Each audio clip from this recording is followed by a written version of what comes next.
Mesdames et messieurs, bonsoir, voici les titres du journal.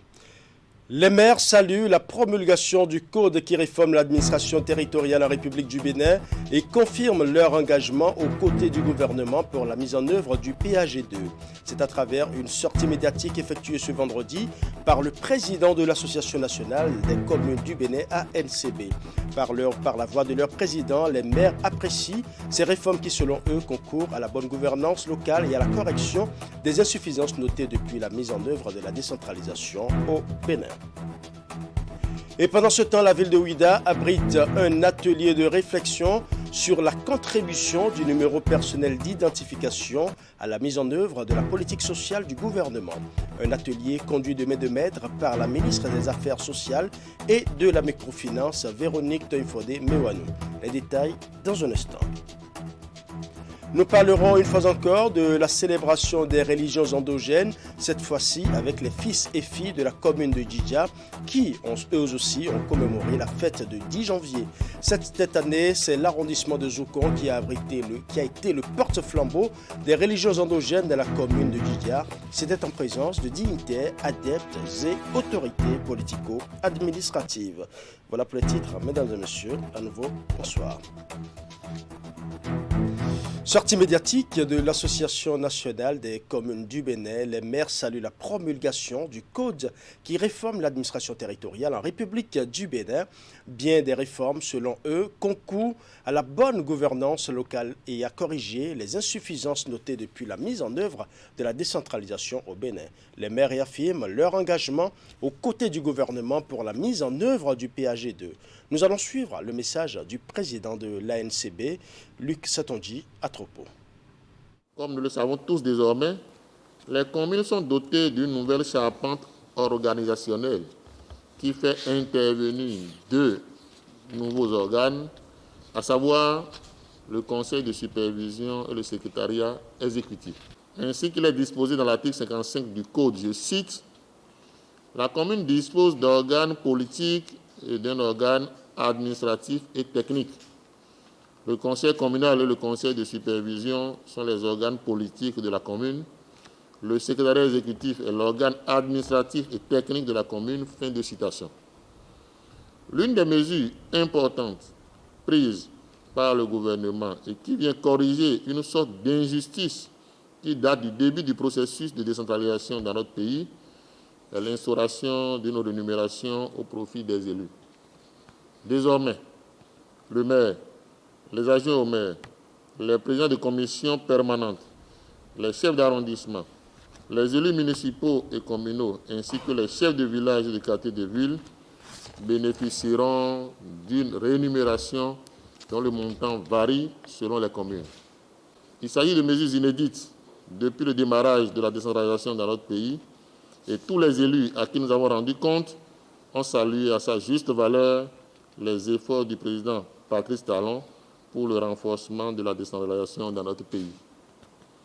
Comme je l'ai dit plus haut, chaque commune, en fonction de sa catégorie, sera dotée d'un personnel qualifié et le processus de recrutement dans les principales fonctions communales sera d'ailleurs lancé incessamment par la NCB avec l'appui du ministère de la décentralisation et de la gouvernance locale. À cela, il faut ajouter les nombreux projets structurants prévus dans le programme d'action du gouvernement PAG 2021-2026 et dont la mise en œuvre contribuera sans doute à la modernisation de nos communes. En effet, en dehors des réformes annoncées pour améliorer la gouvernance locale, il est prévu la création d'un fonds d'investissement communal en remplacement du FADEC et qui sera doté de ressources subséquentes permettant la réalisation d'infrastructures d'envergure dans l'ensemble des communes de notre pays, la promotion de l'intercommunalité pour une meilleure prise en charge des problématiques communes à nos territoires, la construction du centre de formation pour l'administration locale CEFAL, la construction de l'équipe et l'équipement des 12 cités administratives départementales, etc. La NCB est honorée d'avoir été intimement associée à chaque étape de ce processus. Et les maires, par ma voix, expriment leur sincère gratitude au président Patrice Talon pour sa vision et son engagement pour l'amélioration de la gouvernance locale et l'efficacité de l'administration locale. Et parlant justement du PAG2, les maires étaient effectivement à un atelier organisé par l'exécutif. Objectif de cette rencontre, exposer aux maires et aux députés les grands axes du programme d'action du gouvernement 2021-2026 pour faciliter son appropriation à leur niveau. C'est le ministre d'État, secrétaire général de la présidence qui a officiellement ouvert les travaux. Voici le compte rendu de Akime Oseini Seydou. C'est un rendez-vous d'appropriation du programme d'action du gouvernement PAG 2021-2026. Le document qui décline la vision, l'unique boussole de l'action gouvernementale est vaste de 62 pages. L'exercice auquel ont été conviés les honorables députés, les présidents d'institutions, des personnalités politiques et les maires des 77 communes du Bénin a consisté à passer en revue les articulations et les élaborations contenues dans le dit document. Pascal Irénée Koukpaki, ministre d'État, secrétaire général de la présidence, plante le décor. Achille Oussou, président du comité technique d'élaboration du PAG2, saisit la balle au bon et le premier cliché à non, l'analyse situationnelle. Le gouvernement souhaite une appropriation intime de cet important programme et une mobilisation significative autour du PAG2 pour accompagner les actions retenues. Et c'est pour continuer dans la même approche que le gouvernement, après le PAG1, s'est engagé à élaborer le PAG2. Et comme le ministre d'État l'a dit tantôt, ce PAG est la boussole, c'est la feuille de route, c'est le programme qui sera conduit pour les 5 ans. Le PAG 2021-2026 vise fondamentalement à accélérer le développement économique et social du Bénin. Cet objectif, dans sa déclinaison, repose sur 3 piliers et 7 axes stratégiques parmi lesquels l'accélération de la croissance économique, la promotion d'une éducation de qualité et ou le renforcement de la démocratie et de l'état de droit. Pour accélérer ce développement, 3 piliers d'intervention, le renforcement de la démocratie, l'état de droit et la bonne gouvernance, c'est un choix. Les acquis du Bénin doivent être conservés et améliorés. Nous sommes définitivement et nous nous inscrivons pour renforcer notre démocratie et notre état de droit. Estimé à 12 011 milliards de nos francs, le portefeuille des projets du PAG 2021-2026 est riche de 342 projets dont 189 en cours et 153 nouveaux. Les sources de financement apparaissent ici comme une curiosité à aplanir et dans cet exercice, un coin de voile a été levé sur le regard plus ou moins juste relatif à ce que le Bénin détiendrait un taux d'endettement élevé. Quand on combine ces différents facteurs qui entrent dans la soutenabilité de la dette, on est à un poids moindre et cela nous permet de définir encore une marge substantielle pour notre endettement. Mais le choix, ce n'est pas d'aller s'endetter, mais c'est de disposer des ressources intérieures propres. Les points d'ombre des participants ont été exprimés et les voix les plus averties ont clarifié. Pascal Irénée Koukpaki gravit les dernières marches de l'atelier d'appropriation du PAG 2021-2026. Cet atelier aussi nous a donné l'occasion de savoir, de nous approprier le contenu du PAG et donc nous offre une opportunité de faire savoir. Enfin, Madame la vice-présidente, pour terminer, je dirais que j'ai noté la volonté des participants de porter le PAG avec le chef de l'État dans les institutions, dans les communes. Et que par conséquent, cette volonté de réussir ensemble est aussi un facteur de succès. Au terme de la rencontre, nos reporters ont recueilli les impressions à chaud de quelques maires et députés. Il était question pour eux de savoir ce que pensent ces hommes et femmes sur le contenu du PAG 2021-2026 qui leur est présenté et comment ils comptent bien accompagner l'exécutif dans la conduite de cette boussole pour le développement du Bénin. Voici leur réponse. Nous, maires, nous sommes là aujourd'hui pour nous approprier cet outil que le gouvernement a fait élaborer. Et la présentation que nous venons de suivre, c'est que le gouvernement veut effectivement nouer la nouvelle code au bout de l'ancienne.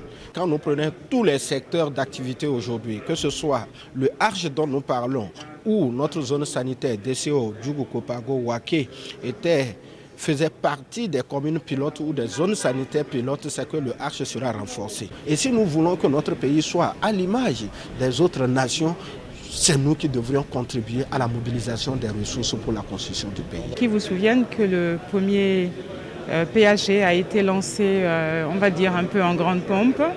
Et là, c'est très technique. Et donc, c'est par couche socio-professionnelle. Et que chacun, au sorti de cette séance d'appropriation, que chacun ait à cœur de jouer le rôle qui est le sien.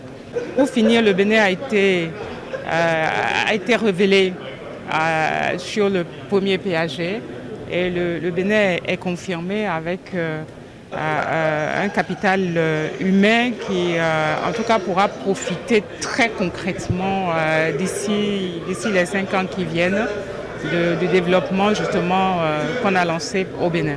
Et je pense que je peux dire bravo au gouvernement pour avoir initié ce programme qui est très ambitieux et qui mérite vraiment accompagnement.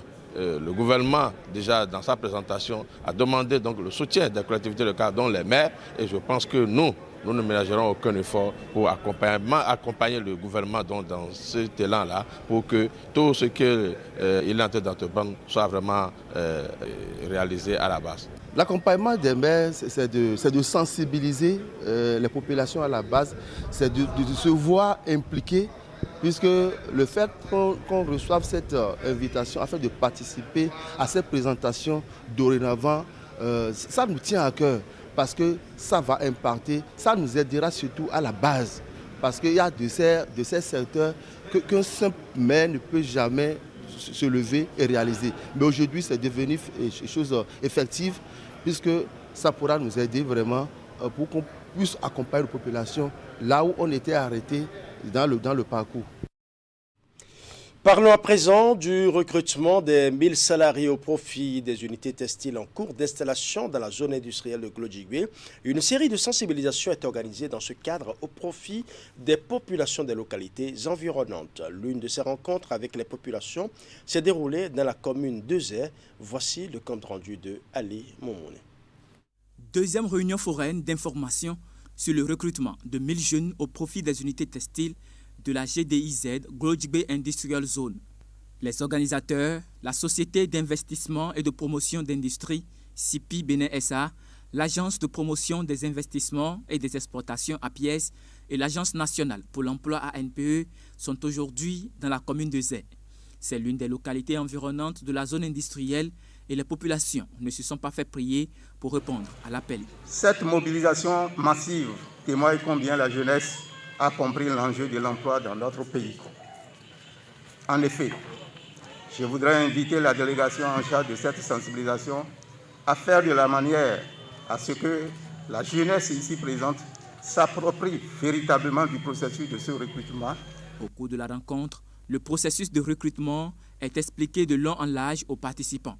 Il permettra de recruter 1000 jeunes qui seront formés pour répondre à la demande.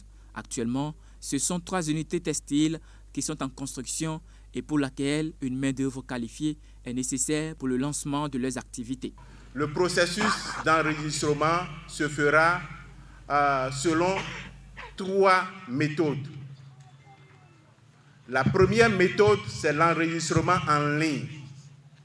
Pour pouvoir faire l'enregistrement en ligne, ceux qui ont de portables et qui ont l'habilité nécessaire pour pouvoir s'enregistrer peuvent le faire simplement en tapant sur Google www.azoli.bj. Après l'enregistrement, il est prévu, comme l'a dit madame, la présélection. Pour faire la présélection, par rapport aux critères édité par le projet, on fait la présélection, l'appurement des listes. Ceux qui ne répondent pas aux critères qui dépassent l'âge ou bien qui n'ont pas le niveau requis. On fait l'apurement pour pouvoir extraire la liste des éligibles. Quand ils vont passer cette étape, il faut qu'ils aillent au niveau de la CIPI pour pouvoir faire l'entretien. Et donc, je disais, c'est un programme de formation. Donc, c'est un programme qui démarrera en avril et qui va s'étaler sur 8 mois.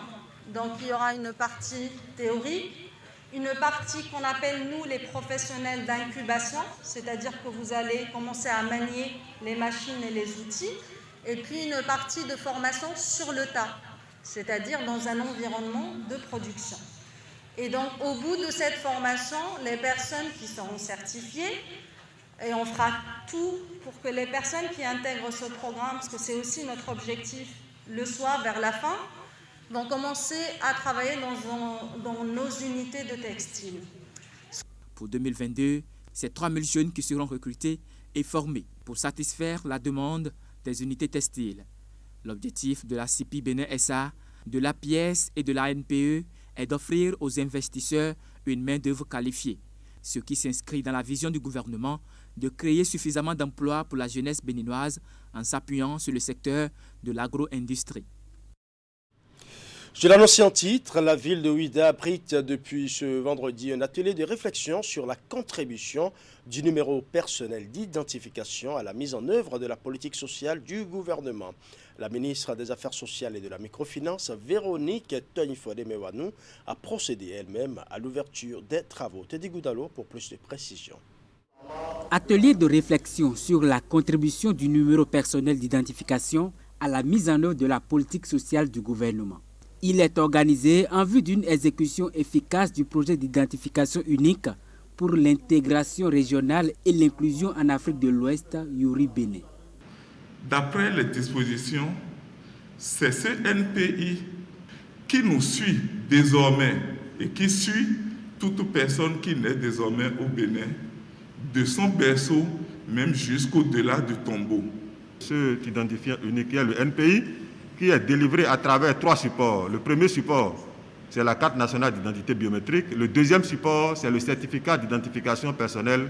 Et le troisième support du NPI, c'est le certificat du numéro personnel d'identification. Et ce dernier support, je l'ai dit, permettra à nos citoyens qui n'ont aucun document d'identification, grâce aux différentes interopérabilités et au système que nous appelons l'authentification, d'avoir accès facilement aux services.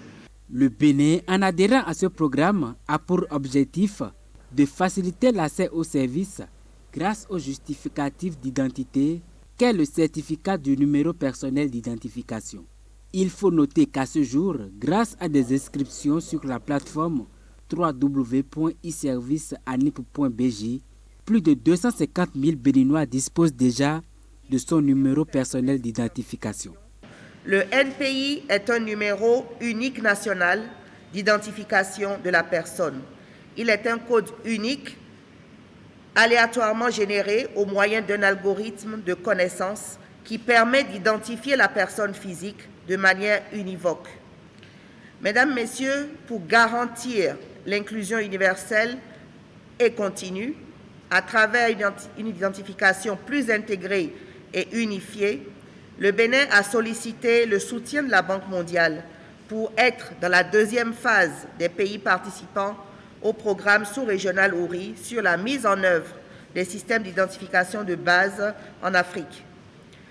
L'objectif de développement visé à travers ce programme est d'augmenter le nombre de personnes dans les pays participants qui ont une preuve d'identité unique reconnue par le gouvernement et qui facilite l'accès aux services. Les participants aux travaux de réflexion disposent de 2 jours pour faire des propositions pertinentes. Cependant, ils sont soumis à plusieurs communications qui présentent les grandes lignes de la politique sociale dans les secteurs de la protection sociale, de l'éducation et dans la gestion de l'emploi. Le comité de gestion des fonds des organisations syndicales représentatives a organisé ce vendredi 14 janvier à Ouida un atelier technique. Il est question pour les représentants des centrales et confédérations syndicales du Bénin d'échanger sur les modalités de la revalorisation des salaires des travailleurs avant la rencontre décisive avec le gouvernement. Les détails dans ce reportage signé Ingrid Day. Les secrétaires généraux des centrales et confédérations syndicales du Bénin se sont donné rendez-vous pour réfléchir sur les modalités de la revalorisation des salaires des travailleurs annoncée par le gouvernement le 15 décembre 2021 en Conseil des ministres. Organisé par le comité de gestion des fonds des organisations syndicales représentatives, cet atelier technique est placé sous le thème « Outils et mécanismes de revalorisation des salaires pour de meilleures conditions de vie et de travail ». Cette décision du gouvernement répond à un besoin. Il s'agit de permettre aux travailleurs de faire face à leurs charges et à leurs besoins. Nous devons croire que le pouvoir est de bonne foi et essaiera de procéder à une augmentation substantielle du SMIC et une revalorisation des salaires à la hauteur de la cherté de la vie. Aussi doit-il essayer de faire en sorte que l'inflation et les pressions fiscales soient contrôlées afin que les efforts de revalorisation ne soient pas vains, nuls à l'arrivée. L'activité est organisée en prélude à la rencontre entre le gouvernement et les représentants des travailleurs pour discuter des modalités de mise en œuvre de la revalorisation des salaires et du SMIC. Il est nécessaire que nous nous retrouvions entre leaders syndicaux et responsables du patronat pour échanger à cet effet. C'est l'objectif de cette journée de réflexion. Dans le cadre de nos travaux, nous aurons droit à une communication suivie de débats et un panel de discussion. Cette journée de réflexion va permettre aux leaders syndicaux d'être outillés et mieux aguerris pour des échanges fructueux avec le gouvernement au profit des partenaires sociaux. Alors, présent à la découverte d'un marché hors du commun, c'est celui de Zoka, construit pour desservir ce quartier résidentiel dans la commune d'Abomey-Calavi. Mais ce marché entièrement construit et clôturé ne sera jamais mis en service, une situation qui désole les riverains et qui s'explique au niveau de la mairie comme un projet mort-né qu'il va falloir simplement raser. Je vous laisse suivre le reportage réalisé par Naguib Alabé. Nous sommes dans la Zoka, à Abomey-Calavi, ce quartier résidentiel célèbre pour avoir été au centre d'une rocambolesque affaire domaniale et ce marché d'infortune érigé pour desservir les riverains et combler un vide. Il restera à ce jour fermé, en dépit de ses hangars pratiquement achevés, sa clôture et même ses toilettes. Et pendant ce temps, les riverains sont impatients. Vous savez, c'est un quartier résidentiel, huppé de toute la commune de Calavi. Je le dis, j'affirme. Voilà, vous voyez comment c'est tracé. Et si vous avez envie de manger là, il vous faut de la tomate, du piment, du sel, de l'oignon, autres, les ingrédients.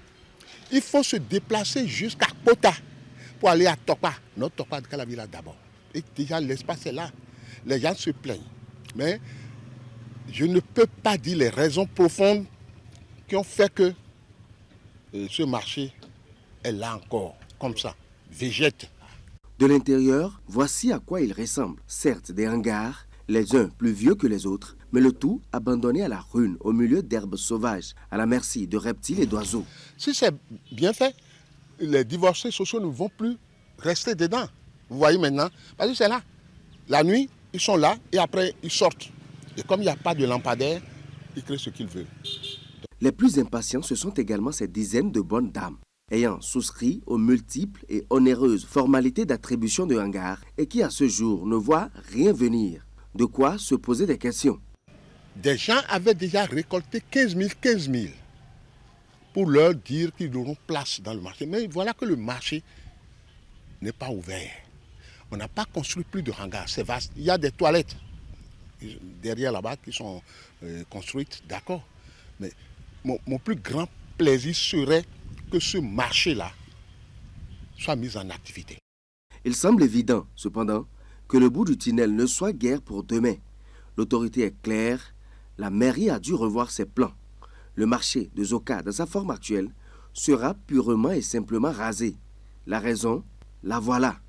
C'est simplement dû au fait que le ministère du cadre de vie a un projet. Sinon, bon, vous savez qu'il y a un projet gouvernemental de construction des marchés modernes. Donc, il y a ce marché de Zoka qui est pris en compte par ce projet-là. C'est ce que je peux dire.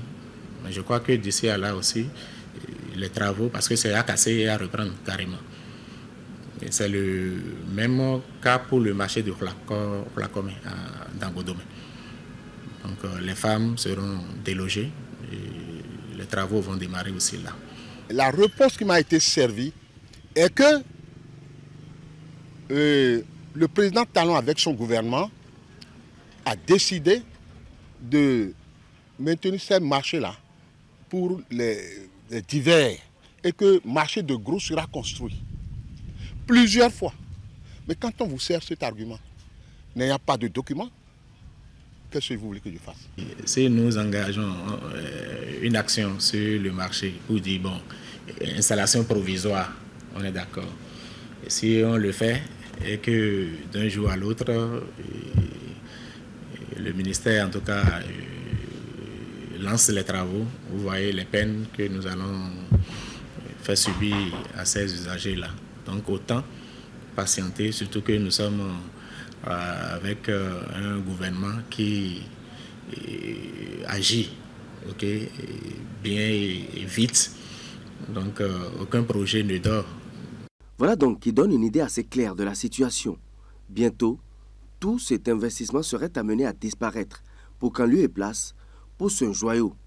L'attente se prolonge dès lors et pendant qu'on y est, ce champ de maïs improvisé sur une bonne partie du domaine devant abriter le marché a bien de chances de prospérer. Célébration des religions endogènes, on en parle encore. Habituellement célébrée de façon tournante, la fête du Vaudon cette année à Djidja a eu lieu dans l'arrondissement de Zoukan. Les manifestations ont réuni dignitaires, adeptes et autorités politico-administratives autour d'une belle parade de l'ensemble des divinités vénérées dans la localité. Les réjouissances fêtes de chants, de danses et autres rituels ont permis d'exposer la richesse culturelle du Vaudon dans la localité du centre Bénin. Reportage. Encore à l'honneur ce 10 janvier, le Vaudou a été célébré avec faste dans la commune de Djidja.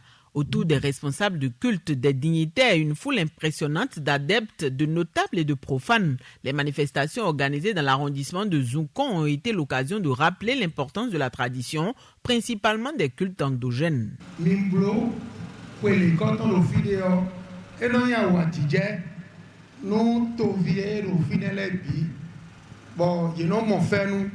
Nous avons compris qu'il y a encore des gens qui croient en nos cultures, qui savent qu'on ne peut que se baser sur nos richesses. Car la divinité vaudou, ce n'est pas une mauvaise chose. C'est ce que nos arrière-grands-parents, nos ancêtres nous ont légué. Et puis je crois quand même que tout le monde l'a compris. Pour ce rassemblement, toutes les divinités vénérées sur le territoire de la commune étaient concernées. Chants, danses, animations diverses et libations ont meublé les festivités. Contents d'avoir pu honorer les ancêtres et les divinités, les organisateurs n'ont pas caché leur satisfaction. Ils ont aussi imploré les dieux afin qu'ils protègent le chef de l'arrondissement de Zoukon, lieu de convergence pour cette édition 2022 de la fête du Vaudou. Pour son implication personnelle dans la réussite de ces manifestations, Chefi Seko a été décoré. En reconnaissance, divers attributs symboliques ont été remis par les chefs religieux à l'élu local. Cette année, ça a été un cachet spécial, puisque le CA ne nous a pas du tout lâchés. Il a resté en communion avec nous jusqu'à la fin. C'est pour cela que nous autres, présidents des associations, Kodat et Casse Vaudon, on s'est réunis ensemble pour le décorer, pour le distinguer de ce qu'il a fait, parce qu'il a œuvré pour la culture. Ça m'a fait plaisir et je crois quand même qu'ils sont en train de lancer un signal fort. Je serai tout le temps derrière eux, chaque fois qu'il s'agira de la culture béninoise. C'est tout le conseil communal qui prendra à bras le corps tout ce qui concerne nos vaudous. Des prochaines éditions, je crois que le conseil communal s'y mettra davantage. C'est un défi qui nous est lancé. Là, j'ai vu la beauté du vaudou tout à l'heure, que le Bénin est riche. Je salue cette initiative du maire de Tidja, plus précisément et le chef d'arrondissement de Zoukon, qui n'a aménagé aucun effort pour que cette fête soit une réussite. En marge des réjouissances, les organisateurs ont mis l'accent sur l'importance de servir le vaudou avec équité et éthique. Ils ont surtout souhaité l'assainissement du milieu en vue de mieux valoriser les cultes endogènes. Une fois le pari de l'organisation de cette fête de vaudou 2021 gagné, les initiateurs promettent les éditions à venir plus édifiantes et plus structurées. Voilà, c'est par cette belle image des religions endogènes que nous allons refermer ce journal. Merci pour votre aimable attention. Portez-vous bien.